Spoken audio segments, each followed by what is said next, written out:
Emirimu gy'omutwe mugikole.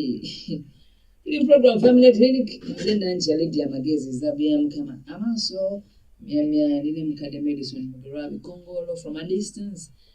He is in a distance naye nga tugenda kuba tumufuna bulungi nnyo waneeno ensonga era twagala nga wrap up kasaabu tayito akayitibwa nti obwavu aye tubeere nga tukwata ekintu ekyana next Friday.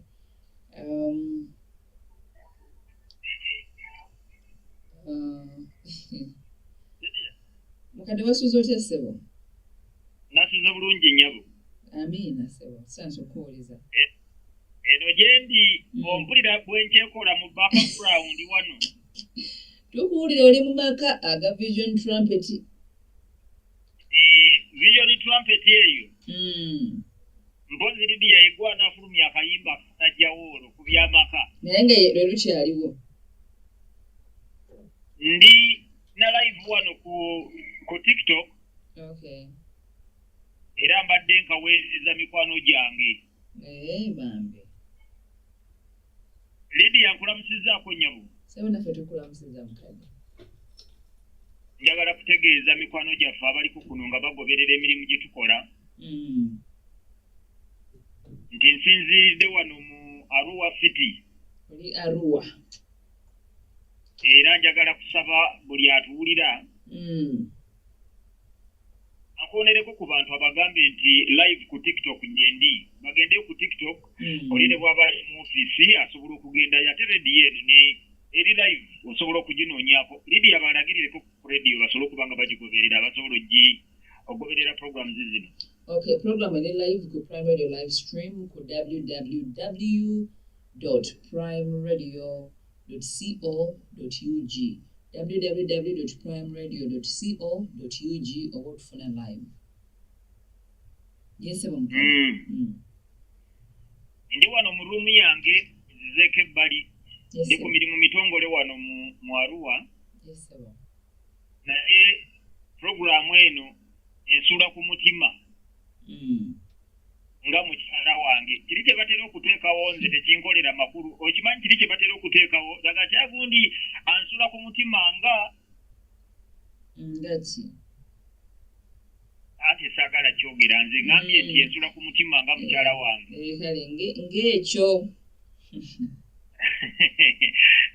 So Arua City wano. Yes, sir. Mu room wano mfunyeko ku dakiika entonotono. Lydia yambadde eno nga tukola omulimu gwa Katonda. Okay. Nga tukola enteekateeka okulaba nti Arua City n'ebituufu ebiriraanyeewo bongera okwagala Bayibuli ate n'okwongera okuwagira omulimu gwa Bible Sat of Uganda. So tiimu ya Bible Sat of Uganda tuli wano. Naye leero nasigaddeko mu room yange wano. Ndi ku Hunters Nest wano. Hunters Nest yemu ku hotel ennungi ddala. Njagala kubeebaza bankoze bulungi nnyo ate n'okumpaayo a bit of that privacy. Room nagitaddeko nti do not disturb. Nsobola okulaba nga programu eno tugikola. Njagala kwebaza Lydia. Ekyo kiva ku mutima gwange buli lukya. Omulimu gwe mukola teri ayinza kubasasula. Naye Katonda mwesigwa. Lydia okimanyi bwe tugamba mbu Katonda ajja kubasasula tuba tulimbye. Ekituufu kiri nti Katonda abasasula. Kituufu ekyo. Mukama abawadde omukisa muwaddeyo obulamu bwammwe ku lwa radio. So njagala kwebaza wamu n'abakozi abalala bakola emirimu egy'enjawulo. Lydia nzikiriza mikwano gyange abali live ku TikTok n'abo abagenda okutwegattako njala kubajjukiza basobola okunoonya amannya gange. Banoonye bunoonya nti Mugerwa Medicine Bikongolo. Amannya agange ge nkozesa. Tojja kusangayo nti QTMB, tojja kusangayo Mbobiko, tojja kusangayo Mugerwa Medicine Bikongolo ku TikTok. Olwekyo gendayo osobola okufollowinga ate n'okwagazisa omuntu omulala. Kwamene esobola okuba nga tugigoberera ate nga n'okutunyumira etunyumira. Abaliko live wano mikwano gyange mbalaba. TikTok abagoberera emirimu wano gyenkola era abatugoberera ne ku online Nami kwa yaffe tubalamusiza ku linnya lya Mukama waffe Yesu Kristo. Radio lwaleero nyinamu kwagala okusaba nti mu kifo kya kasitata njagala kusaba n'abantu bano abagoberera emirimu gye tukola wano. Njagala mpeeyo okusaba kwa ddakiika ng'emu. Nsabire ku bantu olw'ekisa kya Katonda ate nange okwegayirira Katonda Mukama atuwe puroguramu ennungi naye asanyuse n'abantu abagoberera emirimu wano gye tukola. Katusabe bannange. Omulungi Katonda ayinza byonna ssebo tetusobola kugamba kigambo nti weebale nga kimala. Waliwo ebigambo bye twetaaga okwogera bye twanditadde mu kusaba ebisinga ku ekyo. Naye vocabulary yaffe mu lulimi lwe tulina eri limited. Ekigambo kye tusigazza kyekyo nti Mukama weebale nnyo weebalire ddala okutulekawo nga tuli balamu. Saasira obulamu bwaffe ssebo. Naye omusajja gw'omukazi agoberera puroguramu eno ng'alina burden ku mutima okusaba ly'ekkubo eritabuusibwabuusibwa nti na buli kati bwe tukwegayirira Mukama nsaba buli agoberera oba ali ku radio oba ali ku TikTok wherever these people are in the mighty name of Jesus Mukama buli muntu musisinkane at her point of need. Abantu bawe essuubi, abantu bo bawe omukisa okwongera okusisinkana naawe tuwa omukisa Mukama okutuula ku bigere ebyo. Mu kaseera kano Mukama buli awulira eddoboozi lino abamu balwadde nkwegayiridde kola ebyamagero byonna okusaasira basumulule mu bulwadde. Abamu baliko bisiraani, abamu basuze bubi, abamu amaka gatambula bubi. Tusaba nga nkwegayirira Katonda ayinza byonna. Bring relief in the lives of your children. Nsaba otuwe puroguramu ennungi yamuwa omukisa n'amaka ge Mukama. Managing Director wa Radio eno mulabisa omukisa n'amaka ge n'abakozi bonna naffe Mukama b'owadde omukisa okubaako kye tuyinza okuweereza ow'ekitiibwa nkugulumiza nkutendereza n'okwebaza. It's not about me, it's all about you. Beera naffe mu ddakiika ezigenda okuddirira byonna ebinaakolebwa Mukama tulabe ggwe tusikibe ggwe gulumize n'okwebaza erinnya lyo n'ekitundu wensinziridde Mukama okuweereza mu Arua City wano nkiteeka mu mikono gyo Mukama abantu bongere okutegeera n'okumanya n'omulimu gwa Bible Society of Uganda ogulabisa omukisa Mukama to the glory and honor of your name. This is our prayer in Jesus' name. Amen. Amen. Amen. Prayers is in your Mukadesari. Thank you so much. Amina nyabo. Amina nyabo. Wow. Kwetulimyo abantu bangambye wano bonna kwe bali ku TikTok live bakulaba butereevu. Amina. Naffe kwe tuli tukulaba. Amina. Bannensanyusa nnyo olw'ekisa kya Katonda omukisa guno Mukama gwatuwadde. Lidia waliwo akantu nakuwaza olunaku lwajjo nabadde wano. I had a very disturbing day yesterday. What happened? Simanyi oba Lidia goberera ebyemizannyo naye omwana oyo Diogo Jota owa Liverpool. Yes, yafudde. Very disturbing news. Omanyi Manchester United gyenjagala gyempagira mu biseera byange eby'eddembe. Ne Liverpool tuli kabwanango. Naye ebyaffe si byakwewala na butagenda mu ggulu. Biba byakunyumirwamu bunyumirwa wano. Kuvuganyaamu mu muzannyo. Era singa abantu balina empalana efaanana ng'ey'ebyemipiira bonna bandigenze mu ggulu. Kuba ebyaffe bibeera byakusanyukasanyukamu awo. Abamu. Naye akasajja ako. Abasinga. Lidia nakyoga nti abamu. Nawulirako abeefunyiza emmuumi. Abeetonya. Masaka tubakiyitanga kwetonya. Abeetonya. Naye bambi akasajja ako kanumye ate ni 28 akasajja ka Liverpool kanumye nnyo bambi. Sitaani mubi. Ng'ate embaga yaabwe yakagwa. Embaga yakagwa wiiki nga 2 emabega abaana bato. Very disturbing day for me yesterday. Bidanzukuka bwenti wano mu hotel room nga mpulira bubi nnyo. Omanyi abasambi abo ab'omupiira becoming so close gye tuli ffe. Tubaagala bambi. Babeera, such a young talent. So kitalo nnyo bannange njagala kusaasirako abawagizi ba Liverpool n'abaagazi b'omupiira nga nze. Ate n'okwongera okusaba n'okwegayirira Mukama bannange atukuume Mukama yatusaasira. Omwana sibu yafiiridde mu Lamborghini bw'ogitegeera Lydia Lamborghini Gimanyi. ogimanyi mu bifaananyi Lydia Mwana aliyoteeko wano e Uganda omugenzi. mwana yagireetako wali nno ziri wano e Uganda ndala naye kwegamba natunudde ne ŋŋamba tugerwa bikongolo nga Katonda nga njagala mvuga ekimotoka kyange ekikadde oluusi n'ekiteekamu ne ku sipiidi eyo n'emmotoka yange gy'olaba ssebo egenda n'erumba manyi okulumba eyo Kasese erumba n'egenda embalala kongolo Katonda naamugulumizanga ne mutendereza Katonda nankuuma mu mmotoka omwenkadde kakati ono yafiiridde mu mmotoka mpya tukutuku omupiira nti gwe gwayabise waliwo ebintu Katonda byaleseewo Lydia bituyigirize nti byonna muyinza okulodaawo ne mumala ebiseera weepankapanka gwagoberera puroguramu eno njala okwogera n'omusajja n'omukazi nammwe abali mu maka oluusi nga mwepanka nabo motoka eno yakabi gyendeese eno ennyumba gyenzimbye bayibuli kyeva ekola statement nega nti Mukama bw'atakuuma kibuga batawaanira bwereere akasajja kanunga ono obusajja nga bugagga emmotoka gy'abeeramu tebeera zino za bulijjo esebo sitaani mutima lye omwana yamugye mu bulamu bw'ensi kitalo nnyo bambi kitalo n'abalala bambi abafiiriddwa mwenna mikwano gyange njala kusaasira n'abewakisaawo nategeddeko ku kanisa in the course of the week tubadde n'okufiirwa omukyalo oyo bambi erinnya ndyerabidde yafiiriddwa omwana kitalo nnyo bambi mukwano Mukama akugumye n'ekkanisa yonna Mukama agigumye n'abalala mwenna bannange ne beesitegedde beesikonyeeko Mukama nsaba saasire naye Mukama atusangule amaziga atulabise n'omukisa Amina. Kitalo nnyo naye. Nzikiriza kitalo nnyo Lydia badde nakyogamba azanyambe nti Mukama atugumye bugumya atugumye Mukama atusaasire Lydia nzikiriza nnyabo olwaleero tuwumbewumbeko ensonga eno gyetututte akaseera nga twogerako ensonga eno ey'obwavu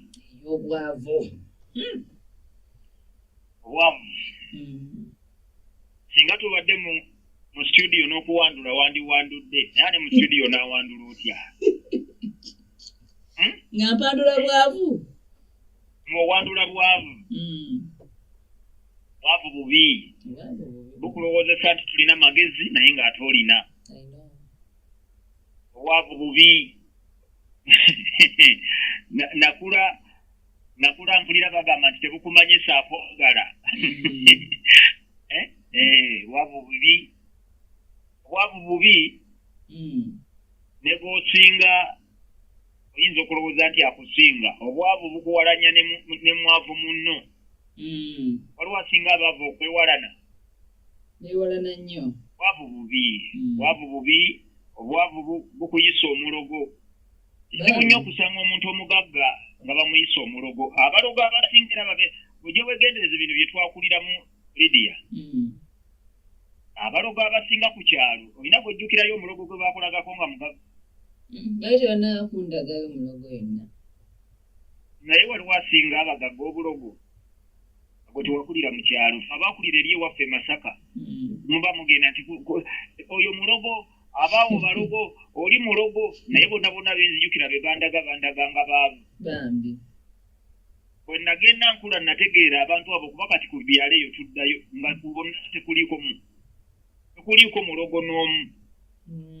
obulogo bunoonyereza obulogo obusinga buwangaalira mu bagagga kubanga wano mu mawulire twalabanga be bateeka emitwe mu zikalina be basaddaako abaana naye ssebo omugagga amala okukola obulogo n'ayinaayina wali naye nga atambula alabikanga atali mu lugo kati ate omwavu ennyambala yokka entunula olwekyo bwe tuleeta almost omwezi mulamba gwe tukubye emabega nga tutunuulira nsonga eno ey'obwavu n'okwongera okubukyawa tobinyigiramu waliwo akayimba akatrendinga ku social media kuno ku TikTok obwana obwo nga bukyaka kubuwala ke kamu ndowooza Lydia obona akatunoonyezaako n'okatukubirako okategeddeako anti oluusi mbwerabira obuyimba nga buvumirira obwavu obwana ki obwa Stream of Life kirabika bwebo akayimbako okategeddeako katukanoonya wano onaakasabulamu nolwekyo obwavu bwakusalira amagezi naye waliwo ebintu biri bitaano obudde bwe bunaŋŋanya n'abifuula omukaaga byenjagadde tweyambise okusobola okusomesa n'okuyigiriza ate n'okuyambako mu nsonga y'okusala amagezi ku nsonga eno ey'obwavu n'okubaako ebibuuzo bye twebuuza olw'ekisa kya Katonda. Ebintu bino ensonga esooka nsonga twagyogera kubanga olwayo tukubiira bagiyita institutionalized poverty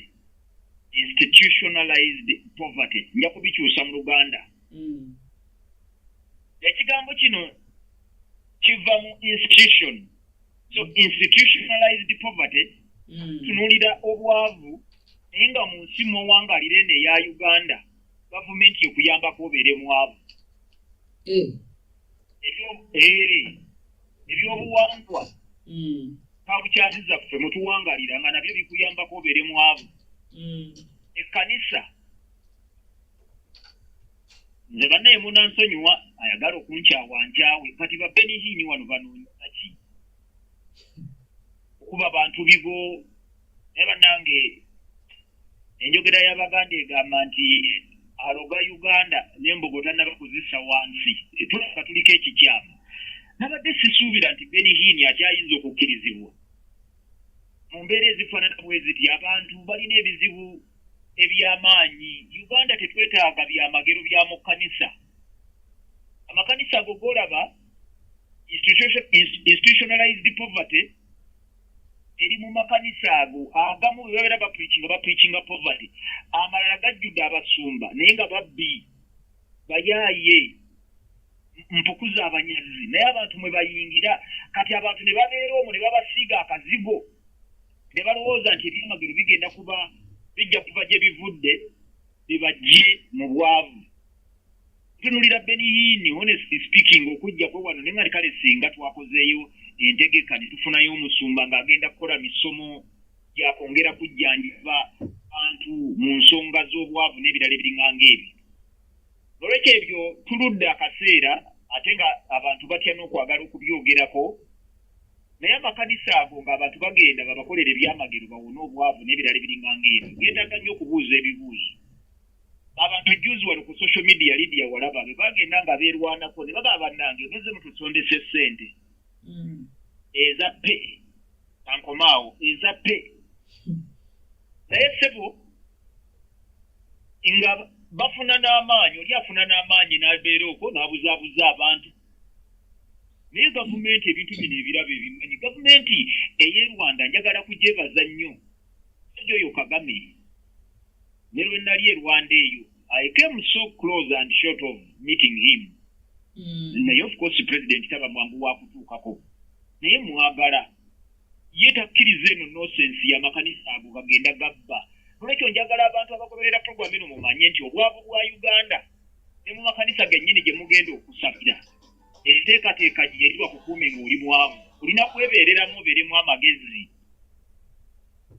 Ebintu ebimu byenjogera wano kati bikaawumu kubanga buli bwe tusirika ne twogeza eddembe ate tugenda okulaba muyiikayo buyiisi.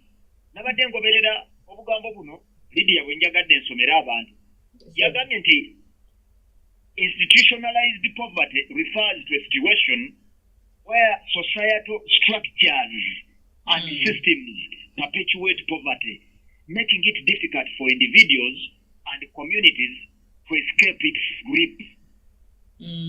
Naye ompulira Lydia ekyo kyawukana kityawo obanga okiwulira kuba agambye nti obwavu nga buteeketeeke institutionalized poverty butegeeza embeera nga tukiyite ki Lydia institutions tuziyite ki mu Luganda awo Namanda we mwagalira Namanda tuweereze kye bayita institution akimanyi mu Luganda awaayi bwakuweereza onambuulira naye Lydia institution bye bintu ng'obuwangwa bwengambye kingdoms ng'ezo amadiini gavumenti mbu ebintu bye bakola byongerayo bwongezi bantu mu bwavu ne busigala nga obwavu bumiimya abantu Yeah. Makanisa mangi agagenda gamashuruminga agagolokokawo. Gasibidde bantu mu bwavu naye abantu batudde omwo balinganga bafala abadofi. Ino naye mbiyogera kyemmanyi bivuma naye simanyi nnyo kye bitegeeza. Fala ne syenjawulo ebeera ki? Fala ndowooza yabeera tali informed. Ate dofi. Dofi oba ye ate abaaki? Badofi mu bikanisa eyo gye mwesonseka ne bababba abaana ne batasoma. Tunasiba mu kanisa yeziribanga abantu bali eyo. Naku yankute endaba government officials bagenda Benin abasuula ebivo. Mwena mu nsonyi mulukya mwabyogeddeko. Twakyogeddeko kati ni kwegamba honestly speaking awo wetutuuse kankutegeeze awo wetutuuse naye omwandisi ono akola statement n'agamba ulira lidiyo obugambo buno agamba nti it is not just about individual shortcomings but rather the way institutions like the economy, education and the government are structured to favor some groups while disadvantaging others, leading to persistent poverty. Tebyawukana ne Uganda etulabamu. Tebyawukana. Institutions ogenda okulaba economy engeri gyetambulamu. Abagagga balina kubeera bagagga nnyo. Abaabo balina. Nolwekyo bino tubyogera okutegeeza omuntu. Nayogera lulina kati njiddamu. Amakanisa matono nnyo agalimu amagezi agayinza okuvaayo gayambu gamugye mu mbeera embi ey'obwavu. Abasinga obungi mpukuza abanyaziza ababbi. Omuntu gw'olina okwebeereramu. Ekyo nkimaze. Yesebo. Mukyala Kasinde. Wangisebo. Ekyo nga nkimaze kiba kitegeeza kankiveeko bwe nti ndyoke nkiviireko ddala. Nti buli bw'obeeraawo newankubadde oyagala nnyo obusoga, oyagala nnyo Obuganda, simanyi Obugabe, n'ebirala ebiringa ng'ebyo. Practices kizoolaba. Simanyi bajjajja, bantu babeeranga mu bintu wano e Buganda eby'ekisirusiru, bigali, obugo. Abantu kugamba nga beebuuza amagezi mu ngeri engenderere. Kyemajala okubasaba, ate amakanisa agalimu ku magezi, waliwo amakanisa Mukama gaatusaasidde, ne tugalaba. Ekituufu ekyamazima ng'olaba leadership yaago. Abantu mugende mu makanisa agafaanana bwe gatyo. Mugende musabe. Mulabwa buwayo eri Katonda naye omuntu n'okwata mbuzi ku mbuzi emu ku emu. Institutionalized poverty. Abantu balowooza lujjanakoma okutta embuzi, abantu ne bagula amayembe, abantu ne bakola biki. Gasiiro eyo nayina naddala eyo mu kafankunaali ali mu byalo eyo. Entambula eyo ngena n'embiraba.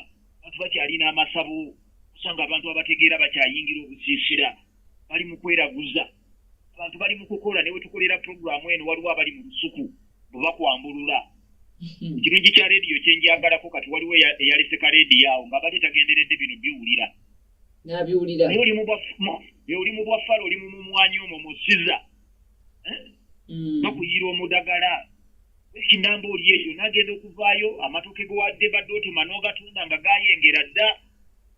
Lwekyo njagala tusabe Katonda nga bw'ali ekisa. Tukole kyonna ekisoboka okubuuza ebibuuzo. Abantu mukozese edikootaz eziri ku mubiri gyammwe. Katonda yatonda omuntu n'akuteeka edikootayo. Edikootayo gwe mutwe gwo. Genda ku edikootaz zo and hold the meat with yourself. Okay. Nze teri musumba ayinza kuntegeerera ekyo saagala kulimba nali siyinza kusabira mu kkanisa yonna muli musumba ntegeerera. Tosobola ne bw'obeera ani. Teriyo musumba ku nsi kuno, teri munnaddiini yenna ne bw'abeera paapa ne bw'abeera ani teri ayinza kuntegeerera. Era bw'oyogera by'oyogedde nga nange mbikeberako mu Bayibuli biri bitya. Mwe abasirusiru abali eyo. Bwe n'ogenda mu kanisa n'otuula ne bakugamba nti kaakati gano amazzi ga mukisa. Ne bagamba guno omugaati. Nabadde nkebera ennaku ezo ku social media sebo waliwo bakuyita oli yabuyise mukka simanyi kuva mu Holy Land. Bagise mukka Holy simanyi Holy biki. Naye nga bagutrapinga be batyo Limbu agenda mu Israel n'atrapinga oxygen oba Holy oxygen. N'aleeta eno n'atunda mu bafala bawane Uganda. bannayuganda mulekerawo obusirusiru bwe bubasibyemu obwavu mu abasinga obungi mu bikanisa eyo gye mwesonseka n'osanga abasirusiru basimba layini naye gavumenti eno ddala bw'obanga oyagala abantu b'okulembera yagala nnyo oveeyo era n'ensanga layini y'abasirusiru nga basimbye awo oyagala gavumenti ebagobe ku layini ekwate kibooko abo be beetaaga n'okuba tiya gaasi basimbye mbosimanyi bafuna mazzi ga mukisa n'osanga abantu abali ngenda okubakebera waliwo nawe siba emmotoka zinga nti kanda bo babalina amaaso abiri nga balina ennyindo nga nze n'amatu balina basimbye layini ssebo n'emmotoka onoonya ne wooyisa emmotoka tolabawo obwavu bwa Uganda bwalulira nnyo mu basirusiru mu nsi ziri ezakula tolina muntu alina magezi ogenda kusanga mu Europe ng'asimbye layini ne bamuwa mazzi ga mukisa wano Nannyonjo omujjukira bamuyitaani Nannyonjo naani eyalisa abantu ettaka e Masaka erinnya ndowooza litabuddemu abali ku TikTok mu typingira erinnya lyo yeyalisa abantu ettaka e Masaka erinnya ly'omukazi ndyerabidde nisiba abasirusiru bawano era bagenda ne balya ettaka ke nange nalirya naye bandeetera lireetere then nali muto walirya nisiba batugamba nalirya ate munene nandikoze eki bandeetera lireetere nali muto batugamba nti aline wangi ne bakugamba nti likola ki nti lya amagezi liwa amagezi nali no mu kirasi ki nali muziri nga ne pisirisi nabagituuka musajja wa Katonda kati obwo obusirusiru obwo bwolaba obwo bwe buzze butusiba mu bwavu njagala otegere nti obwavu ng'onaabuwona obwavu n'obusiru tebituula wamu agomba buwulira mazima omuntu ayinza obutaagala kuwulira mazima naye obusirusiru butusibyeko nnyo obwavu ogenda okulaba buli muntu era mwe muli n'ebibiina biina eby'obusirusiru ebimu sifaayo ne bibeera mu kkanisa entegeka n'ebeerawo awo ne balimbalimba abantu era abasiru be basooka okuyiikamu esente ne baziteekayo akabiina kabeera nga bottomless pit so mukadde mbuuza kyembuuza nti okulimbalimba kuno abantu kiva nnyo ku muntu okuba nga mwavu okumulimba kiva nnyo kukuba nti musiru kati obusiru ne buzaala obwavu era Lydia kankutegeeze bayibuli egeziwaza kyekiseera abantu amaaso bagateeka ennyo mu bayibuli nze mugerwa tombiyinza kumala sirina kibiina na kimu kyali kinzibyeko ssente ko kintu kyonna ekitandikibwawo ne bwoba okitandise nga kirimu abasumba nga ne paapa yavuddeyo n'akirabisa nti akiwadde omukisa mbaako ebintu byentunuulira kubanga ndi informed nemmanya gye bagenda okunzibira naye kakati ogenda okulaba kano akabiina be katandikawo kakati obubbi okumanya bugenze wala nnyo oba okubba abasirusiru babadde babbiranga eri kati ne mu kkanisa wakati era njala kukubiriza leediyo eno kwendi naye ebeere nga nsaale mu kutuyambako okusengejja si buli kintu kyonna ekisaba abantu ekitandikiddwawo leediyo ekiwe omwagaanya abantu babeere okwo nga babba abantu oluvannyuma lwa buli myaka ne wabeerawo omubbi ajja oyo nabba abantu n'agenda anti mukadde abantu abantu bwe babeera mu mbeera ez'obwavu babeera banoonya essuubi bwe banaalisanga kakati oli n'aleeta ekintu nga okibalamu n'olaba nti kivaamu ssente olinga agamba nti omuntu yenna akole bibye aleme kugenda mu bamubalidde tebakubalira lwaki Lydia gwe buli ebijja tobiyingiramu kubanga gwe omu kubemmanya abatayingira abatamala gayingira mu bintu lwaki tobiyingiramu anti mukadde osanga nze mba nina byenkola ebirala anti kakati ekyo Lydia kiddayo ku kiri kye tugamba abantu nti abantu nabo bennyini beebeereremu babeeremu amagezi kwegamba situbaanye waliwo ebintu ebimu nga birungi nga tebirina bulabe ago ge mazima naye mulimu ebintu ng'ekintu ddala omuntu olaba wano cryptocurrency kyajja ne bannayuganda Yesu aligenda kudda nze bannayuganda n'abantu abawangalira mu kanisa nga sibategedde wano cryptocurrency yatikkula abantu n'abamu ebiwundu bikyali open tebinnaba kuwuna akati basirikamu katono bwe kati ng'omulala ajja kyobola baŋŋambye managing director naye atuyambe nnyo si buli kimu nti kiteebwawo kikkirizibwe ku rediyo n'olwekyo n'amakanisa gatuyambe nnyo mwekezi eyo ebibondo by'ababbi gyebiri batandika obubina binaawo batandika obuntuntu simanyi tugenda kukola bye tuti kwekulaakulanya obeere bulungi okola otya nolwekyo mwe mwenna ne bolaba tubawa amagezi nga tonnaba kukwata ssente zo stupidly and sheepishly kwata ssente ogenda ogumu ettaka njagala nnyo omuntu ajja nagati kansooke ngende engula ettaka mmanye nti food security njirina abantu bange naye osanga omuntu Lydia zekisinga okunnuma obeera otyamu muzigo nga n'emmere mulya kyenkana kibu kimu n'okwata obukadde kuba bino byenjogerako Lydia bikakafu era bibaddewo n'okwata obukadde buna n'obuwaayo mu kibiina mbu kigenda kukulaakulanya naye oyo kati oyo omwavu obukadde buna aba yabuggyeewo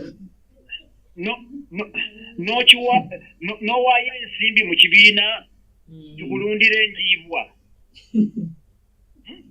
omanyi bannayuganda akambategeeze kakati nze batugambye waliwo enjiibwa zifuna kiralu ojjukira ano bunankani buno babuyita obugubi obugi obw'obutolobojjo obujjukira nabuwulirako mukadde Lydia oli mwana muto nnyo naawo ekintu ekyo wekyakyakira ekyobugi mbwerabidde oba nkwale majiga nkwale bannayuganda ne babaga bannange obwavu bwa wano butambulira nnyo mu ignorance era bwobanga tosoma nnyo bitabo naku babba abantu wano majiga enkwale gafuna kiralu tukulundira enkwale balundira enkwale ne babalundira embuzi ne babalundira ente ne babagulira amakaka ekanisa eteekeddwa okuvaayo to protect its people in the church with eyes open must I'm not saying may kubanga abantu abamu kankutegeeze ne bobasabira amagezi tebagenda geziwala abamu bakukwakula bukwakuzi bw'osoma bulungi bayibuli Lydia n'ogyetegereza katonda kiki eyakola gundi Luti ne mukazi we yabakwakula bamalayika yabasika busisi naye era okumanya abantu abamu balinganga muka Luti nasigala baga nti nedda tokujja mu butamanya yatunula emabega yafuuka Lydia mpaji ya munnyo kati no waliwo bamanyi n'okulimba okumanya Uganda eno erimu abantu abeesabira nti mujje bannange musasule ssente tugende mu nsi eri mu Holyland mulabe n'empagi y'omunnyo mukaluti empagi y'omunnyo eyo n'okutuusa kati ekyali teriyo inaalinnyo ennyonyi ate ng'eriwa naawe Lydia oli omu ku bagenda osasula ssente olabe ku mpagi y'omunnyo badde sinnasasula naye nga manyi gyeri anti bano abayaayi ababbi mu tours and travels n'ebirala buli kantu konna kojja okuwuliramu bannayuganda bw'atandika ekindi eno aguza bantu ttaka bw'ababba eno abatwala ku tours and travels bw'ababba batono nnyo abo nkyayagala okukolako research mbalabe nga genuinely tebali mu bubbi bw'abantu olwekyo ekkanisa njagala okubasaba ate abasumba mubeere basaale abantu bammwe mubaprotectinge mubasomese kubanga tetugendanga kubeera nze gwe Lydia tomanyi masimu ameka gensi banfuna mu wiiki ag'abantu abaze babbibwa kubanga bo balowooza buli gwe bawulira ku rediyo kuno ne bibalanga nti fena tubeera part of those arrangements mukadde ebikongolo munsaasire munyambe bankola bwe bati kati muba mukyali ku bano mubasabira kuba toyinza muddiza ssente gyazinoonyayo tebalizimuddiza obulamu bwe bwonna ate ogenda okuwulira omubbi omulala nga naye asabisa ekintu kye. Where is the church? Where is the government? Mukadde wanjiridiya kisoboka okuba nga abantu ffe twagwamu obunafu kuba tuli ku topiki y'obwavu eno twagwamu obunafu nga twagala kukola twagala bintu byanguwa ekyo kyekimu ku byo definitely I agree with you naye era Lydia kiddayo ku obukulembeze busamba abantu Lydia akweka ekyokulabirako nze we nayingirira ekkanisa eno teyalinga lwaleero bweri abongogeranga mazima njala kwebaza abakulembeze b'ekkanisa batuyamba nnyo waliwo ekyawandiikibwa kiri mu mubuulizi ebirala ebyandikibwa oyinza okubimbuuza ne binnema oba ne mbyerabira naye mubuulize essuula ey'omwenda olunyiriri olw'ekkumi what a verse nti buli kintu omukono gwo kyegulabanga okukola okikolanga n'amaanyi go gonna what a verse abakulembeze abakadde b'amakanisa waliwo omukadde yaliko general secretary w'ekitongole ekya Bible Sat of Uganda mukama wange yeyampa n'omulimu mu Bible Sat mwami Kalule mukono njagala ndabe ku bakadde b'amakanisa balinga omusajja oyo omusajja yayimiriranga nga ndi muvubuka muto ekasanga tiwali mu kanisa najjayo ekyawandiikibwa ekyo bannange n'atusitula naye nga kugamba ye omulaba olwedde obulamu bwali bulungi naye alaba abavubuka beetaaga va ku bakadde b'ennaku zino abayaayi ababbi abamu si bonna okateetawo mangu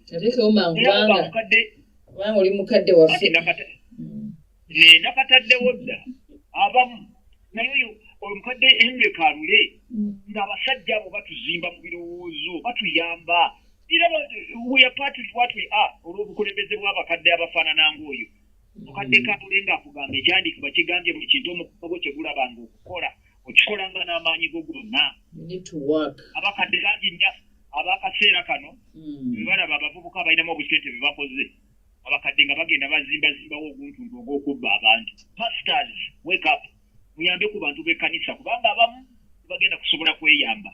Didi awo nduddewo nnyo kubanga obwavu obusinga bwetooloolera awo. Buli mu makanisa aga buli ngeri, ndaba ababbi abali mu ba7CD, ndaba ababbi abali mu balokole, ate yo mu bapentekostals, ekyo kyo kitalo. Mbukuya abanyazi abasinga obungi bali agenda okulaba gwe Lidi yakukakasa mbeera kubeera nga ndi mubbi era wano we nakakasa siri mubbi olw'ekisa kya Katonda nze ne mmala atandikawo ekkanisa y'abalokole bwendi mumpe emyaka 2 gwe Lidiya shia nga ky'osaba kyenkuwa bw'osaba Lamborghini agikuwa olaba natalina magezi ngabba abantu kati buli muntu ayavulamu bw'ati ng'anoonyayo awo ekibangirize ng'asaawa ebitooke ateekawo akawempe oba ng'anoonyayo oguyumba oguli awo gavumenti eriwa wali e Rwanda oyo omusajja Kagame muveeko Kagame yagamba buli muntu yenna bwe bayita pasita w'abalokole nkwagaza nga mu School of Theology wagendayo nga waweebwa ebbaluwa y'ongiraba shia yaggala amakanisa y'omusajja kati be bakulembeze be tunoonya e Rwanda tumala galeetayo sagaliko mbusibanye natandise ekkanisa naye wano every Tom, Dick and Harry is opening a church. Where is the government? Abantu ne babbibwa abantu babeera mu basemugayaavu nolwekyo Lidiya nkukakasa obwavu bwa wano businga obusumbuwa amaka egalemu okubeerawo buli institutionalized kagundi kafunkaddamu omuwandiisi ono yakajjayo bulungi yagambye nti institutionalized poverty refers to a situation where societal structures and systems perpetuate poverty, making it difficult for individuals and communities to escape its grip. It is not just about individual shortcomings, but rather the way institutions like the economy, education, and the government are structured to favor some groups while disadvantaging others, leading to persistent poverty. Lidiya, eyo statement eyawukana n'ekolabo olwaleero. Eyawukana. Angende ku nsonga endala awo nvuddewo. Bantu bangi balaba wano bakkiriziganyizza nnyo ne by'oteesa mukadde. Kubanga babiraba manyi waliwo okugamba ebintu omuntu n'agamba nti omusajja oyo awanuuza ebigambo bye tetulina gye tubiraba naye babiraba babiraba ge mazima ebigenda mu maaso but we must wake up. Kakati Lidiya ensonga endala wenjirabye njagala kudda ku ba individuals ng'ogyeko buno obwavu obulala obuteeketeeke obuli institutionalized naye tumalako topic eno olwaleero tuzingako naye waliwo obuzibu obulala obutagerengetanya gwe kennyini ng'obwavu bungi buli gwe ng'omuntu ng'oli awo tokozesa bwongo. Lidiya mbadde muno ne neebuuza why is Arua called a city? Omanyi waliwo political cities ezaateekebwawo political cities naye ndi hugely disappointed. Lidiya ekintu wawe ngenda okusula ki wawe naabira naye sebakuwa wano nze nensanga ekiseera ekizibu ogiraba oti basaba ssente nyingi naye ate obuyonjo tebutambulira ku mbeera y'emu. Ogenda n'omusanga hotelo temuli bantu n'osulawo ekiro kimu ssente yasabye nnyingi kati n'ozuula nnyina gwe nagambye ne mugamba nti teweebuuza lwaki tolina bantu basula wano obucaafu bwe bukumazeeko abantu gyo yatulira ebyo manyiyo ng'ani ankangakanga ndi mwana wa Katonda ali munze w'amaanyi kuba abantu abamu tutaabayambe era njagala kwebaza hoteri eno bwebanga esobola Hunters Nest wano wendi asya ninga ali mu Europe nabadde n'akadde mu abali ku TikTok nandibadde mbalaga ku ruumi yange wano nembatwala eri gyendiira ebya sava yonna wano ku Hunters Nest bw'obanga onoonya hoteri ey'amagezi banava Hunters Nest bansanyusiza nnyo njala nnyo omuntu alya ssente zange naye nga mpadde saavisi ey'amagezi naye kwegamba lwaki nkireese ne hotel business just omuntu okubaamu amagezi n'oyingira hotel naye nga spitos sinki zonnyino zirongoosa obulungi lwaki obwavu tebukulume restaurant bajja bamala geekolerakolera tewaliwo okufaayo kwegamba muntu kyogambye kino nti omuntu ye kennyini okugerengetanya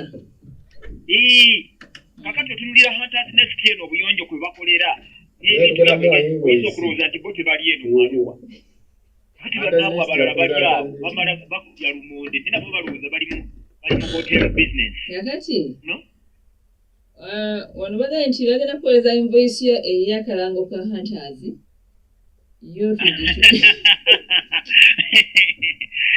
by the way singa basobola bagiweereze tubalange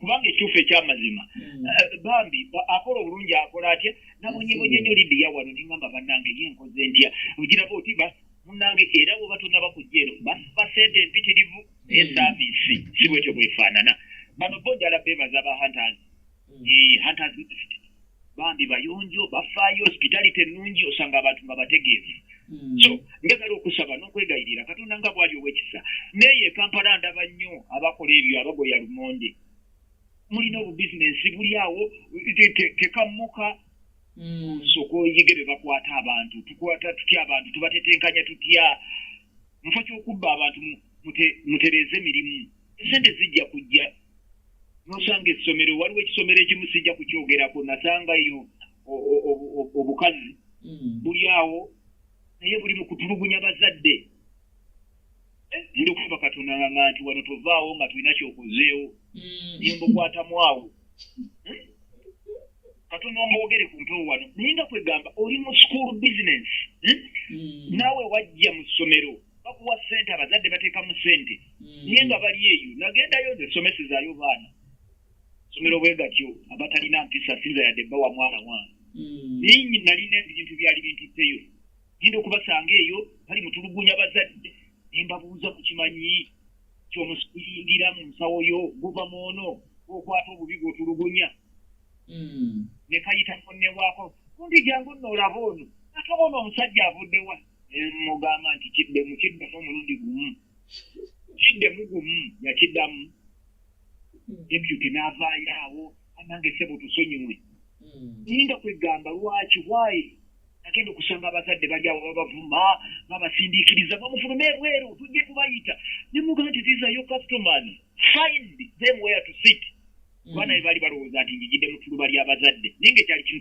ekintutteyo kyali kirala mwe abali mu masomero betuwa abaana njagala kubalabula abamu muli kuno oba muli basomesa muli ba head teachers you are in business ogwo obugaati okukuwoomera olwo olubuto lw'olina akamotoka k'ovuga it is because the parents are paying their money obwavu bugenda kukulumba singa nambazi z'abayizi bagenda bakendera nga bakuddako abaana nolwekyo Lidiya abantu baffe beetaaga okuyiga enkola y'ekiyindi eya bizinensi omuyindi atulugunya bw'akozesa oba omuyindi akikola atya Lidiya bw'osa singa omuyindi bw'ayisa customer client yali ayisa omukozi we they will be the best people in the world naye kale omuyindi ku customer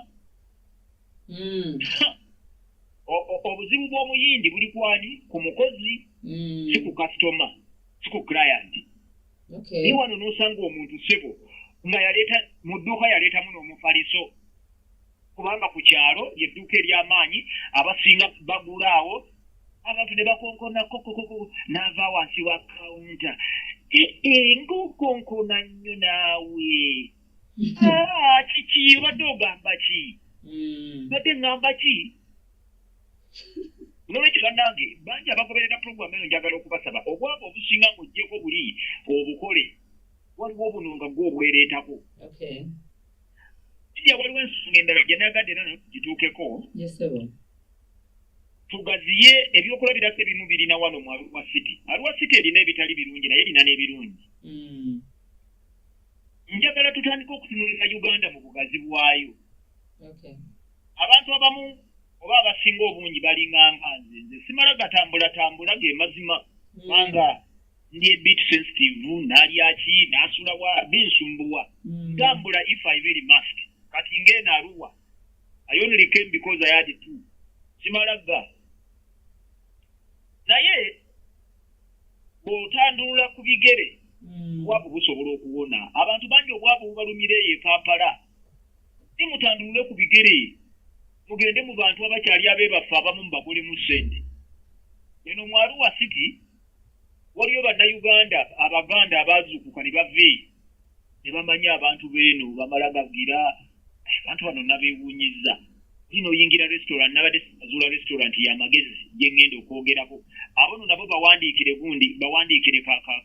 ka invoice kubanga era ngenda bakolera akalango nabadde sinaba kuzuula Lydia naye nyina restaurant ze nagenzeemu okulya literally nga kunnema bulemi n'akuleetera greens naye ng'ozikamulamu butasiika amagi ngamba obwebafu kyokka ssente ng'ekinnuma ogenda mu restaurant ng'ogiraba ya bbeeyi ne ssente bakusaba nnyingi naye nga tezikwatagana na quality of service you see munnange Katonda n'ansaasira restaurant eri mu Arua wano bagiyita Luwombo restaurant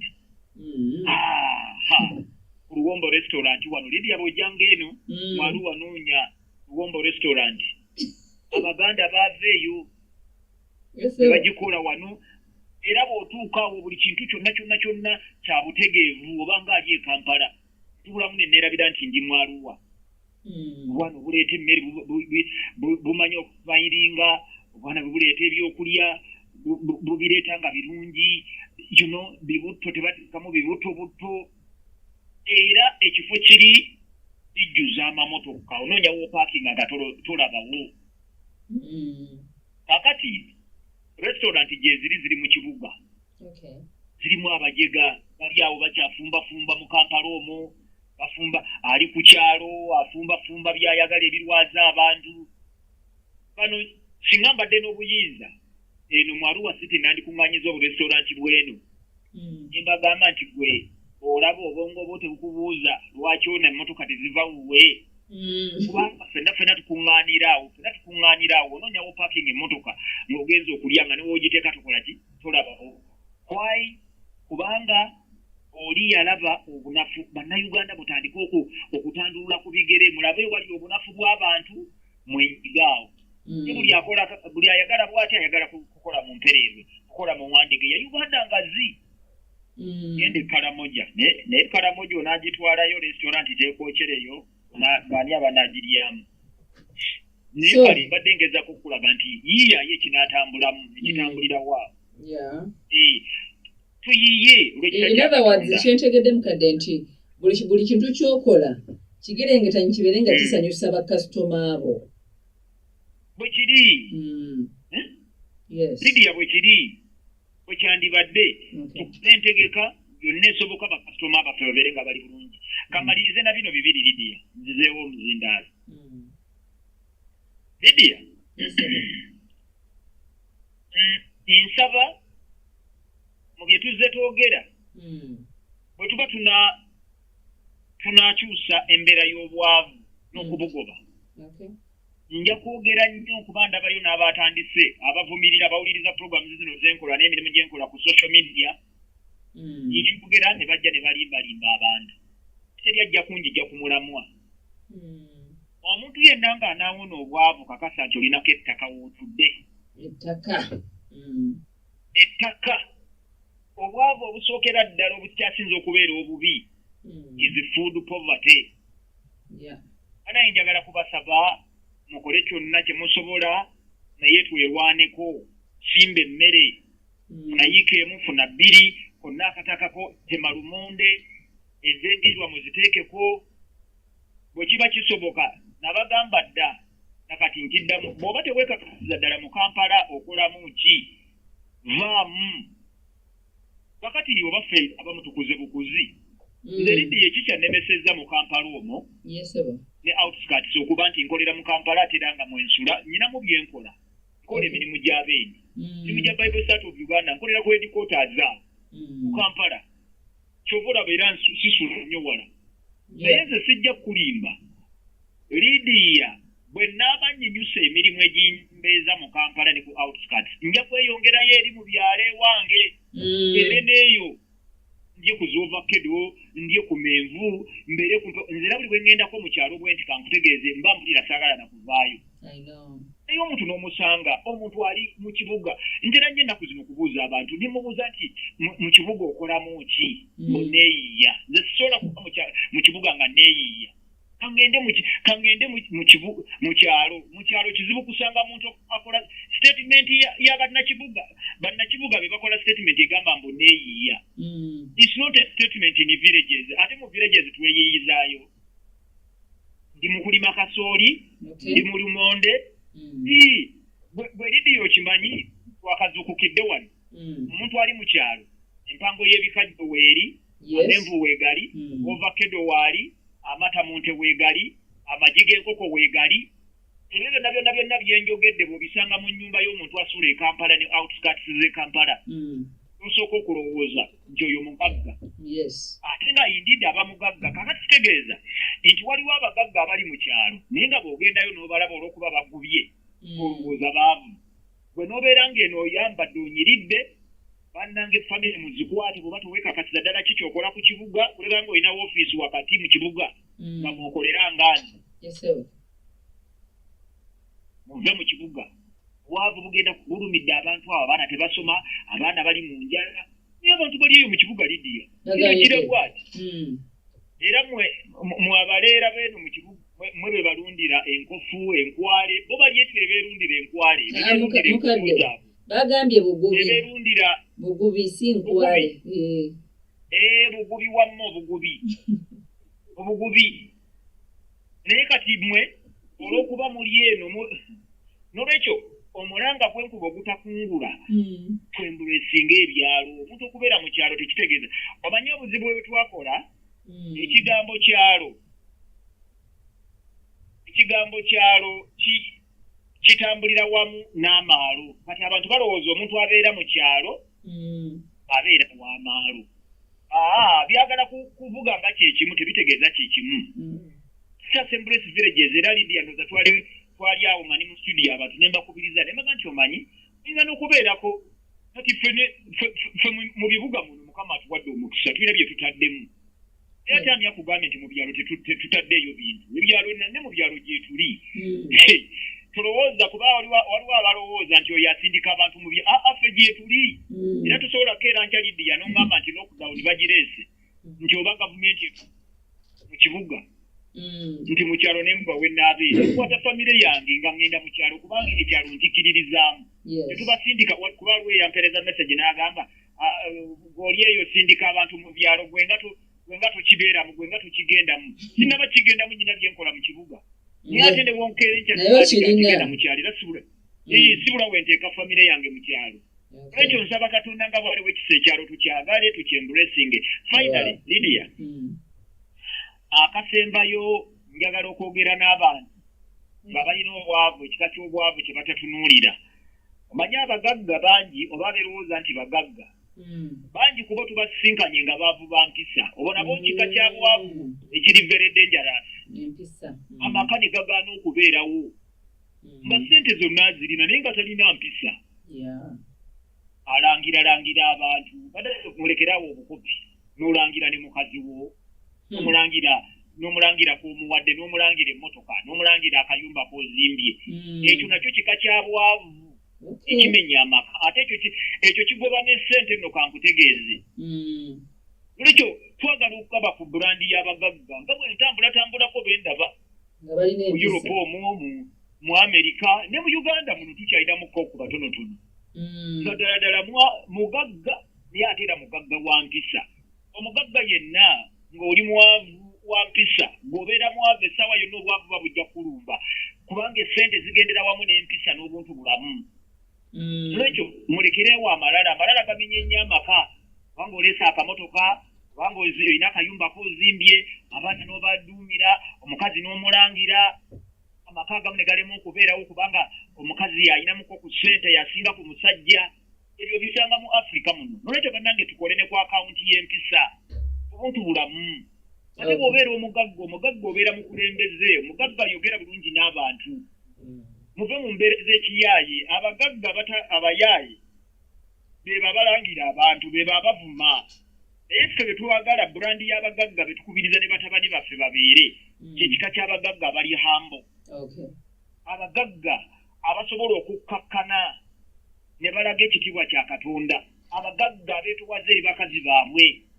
Abagagga abeetowaze eri bakama baabwe. Abagagga abakola omulimu gwa Katonda mu bukkakkamu n'okulaba nga basitula ekitiibwa kya Katonda.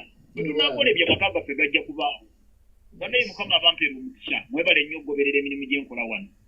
Thank you so much Mukadde. Manyi omuwuliriza naye akkiriziganya naffe nti topiki y'obwavu yo tugisensudde mpaka otugituusizza wano. Katukwagalize Arua ennungi ffe tugenze mu masimu naye osobola otuwuliriza mpola mpola abantu bagenda okuba nga bakomentinga wano eno. Kituufu. Mukama akkuume. Amina.